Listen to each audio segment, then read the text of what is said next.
Anglers are dealing with new fishing guidelines this season to help prevent the spread of invasive species. Paul Nelson shows you what you can do to follow the guidelines in this week's Fishing Tips.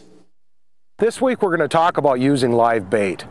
Walleye anglers are big live bait users, but with the new rules and regulations about transporting bait and having water in your boat and all the other things that anglers have to be aware of, it's becoming more and more difficult to get your bait, to be able to use your bait and then be able to take some of it home without having to dump it out afterwards.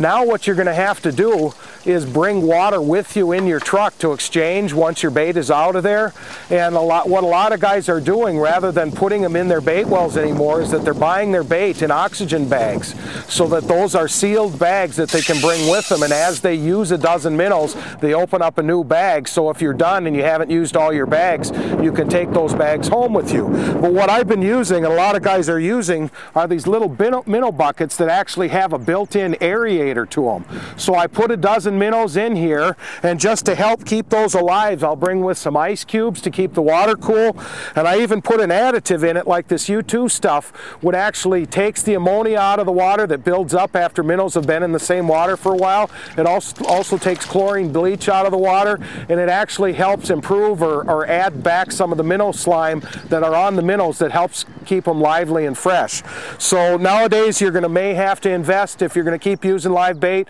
in an aerated minnow bucket. You may need some treatments, you may need to bring ice with you, and you may need to bring a change of fresh water for when you're done with your bait, or they're going to make you dump it out and it's going to cost you more money to have bait. So get them in oxygen bags, put them in an aerated bucket, add some U2 and some ice cubes to it, and you'll be having fresh bait this summer. This has been the Fishing Tip of the Week, and I'm Paul Nelson from the Bemidji Area Lakes Guide Service.